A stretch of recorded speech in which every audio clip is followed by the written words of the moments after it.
અનહદ નાદ સાહેબ જે છે એની એક નાનકડી વાત કરું કે તમે આખું જીવન કદાચ સંગીતની સાધના કરો કે આખી જિંદગી રિયાઝ કરો સાહેબ, તોય પણ તમે માંડ નાદ સુધી પહોંચી શકો. અનહદ નાદ તો છે ને દેવોનો દેવ મહાદેવ સિવાય કોઈના બાપની તાકાત નથી કે અનહદ નાદ વગાડીએ કે સાહેબ. ઈ અનહદ નાદ એટલે દેવાધિદેવ મહાદેવ એટલે મહાદેવ જે હનુમાનજી મહારાજનું જેને વચન આપેલું હતું કે 11મું રુદ્ર એટલે અખિલ બ્રહ્માંડનો બાપ અને દાદો છે હનુમાનજી મહારાજ છે. એ દેવોનો દેવ મહાદેવનું 11મું રુદ્ર છે. પણ એ મહાદેવને યાદ કરીએ એટલે શિવ સમાન કોઈ દાતાર नहीं विपद विदारण हार ओ जब मोरी राखिए शिव नंदी के असवार नगर में जोगी आया के आके अलख जगाया नगर में जोगी आया के आके अलख जगाया वो सबसे बड़ा है तेरा नाम वो तेरा नाम भोलेनाथ भोलेनाथ भोलेनाथ भोलेनाथ भोलेनाथ हर हर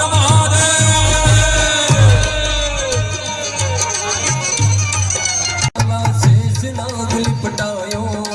बापो नीलक बाओ नगर में जोगी आया के आके अलख जगाया के आके अलख जगाया ओ सबसे बड़ा है तेरा नाम ओ तेरा नाम भोलेनाथ भोलेनाथ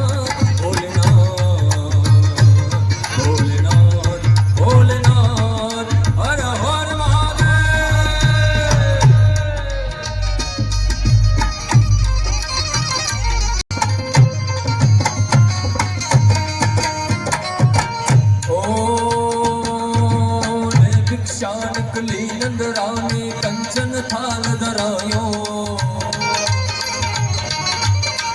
ले भिक्षा निकली नंदरानी कंचन थाल धरायो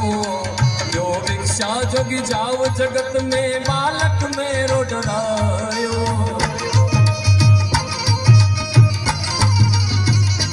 ओ ले भिक्षा निकली नंदरानी कंचन थाल धरायो यो भिक्षा जोगी जाव जंगल में बालक मेरो डरायो नगर में जोगी आया के आके अलख जगाया गजब है तेरी माया वो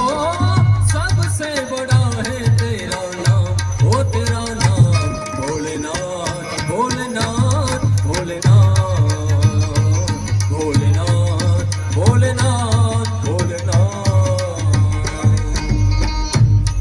આ ભજન છે સાહેબ મને ખૂબ ગમતું ભજન છે પણ આ ભજનની પાછળનો એવો સાર આખો એવો છે હું ટૂંકમાં ખાલી વાત કરી દઉં કે અખિલ બ્રહ્માંડનો બાપ દેવોધિદેવ મહાદેવ સાહેબ જ્યારે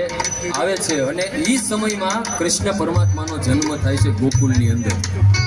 અને ગોકુલની અંદર કૃષ્ણ પરમાત્માનો જન્મ થાય છે અને એ વિચાર જોગીડો કરે છે મહાદેવ સાહેબ હનુમાનજી મહારાજનું જેનો 11મું રુદ્ર છે હનુમાનજી. એ દેવોનો દેવ મહાદેવ સાહેબ જ્યારે વિચાર કરે છે કે આ રૂપમાં મારે જાવું તો એ કાનુડાના દર્શન કરવા કેમ જાવું અને સાહેબ આ ભજન કહેવા શું માંગે છે જોગીડો સાહેબ જ્યારે એ સમયમાં સાહેબ ગોકુલની અંદર જોગીડો આવેલો એ અત્યારના સમયમાં પણ સાહેબ નથી ખબર કે આ જોગીડો કેવો હતો સાહેબ. એ સમયમાં જોગીડો આવેલો હતો અને એ જોગીડો આવ્યો પણ એ કેવા રૂપમાં આવ્યો એનું વર્ણન સાહેબ અમારે સુરદાસજી મહારાજ કરે છે. ત્યારે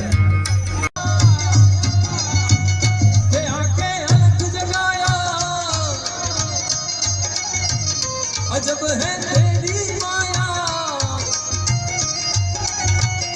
वेद कोई समझ न पाया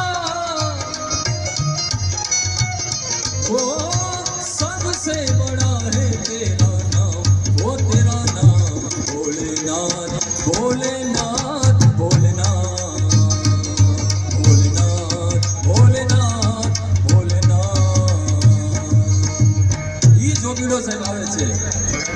ઈ ગોકુળની અંદર નગરીની અંદર ગળી તો ગયો છે પણ હવે જશોદાની ઘેર કેમ જાવું છે પણ ઈ જોગીરો આખું રૂપ ધારણ કરી છે અંગે ભભૂતિ છે અને ઈ જશોદાના આંગણામાં ઊભો રહે છે અને ઈ ભિક્ષામ દે કરીને મૈયાને બોલાવે છે ત્યારે આ પંક્તિ સાહેબ અમારે સુરદાસજી મહારાજ લખે છે ઈ અમારે જોગીડા માટે એટલા માટે ઓ લે ભિક્ષા નિકલી નંદરાની કંચન થાળ ધરાયો લે ભિક્ષા નિકલી નંદરાની કંચન થાળ ધરાયો वो भिक्षा जोगी जाओ जंगल में मालिक मेरो डरायो नगर में जोगी आया के आके अलख जगाया अजब है तेरी माया ओ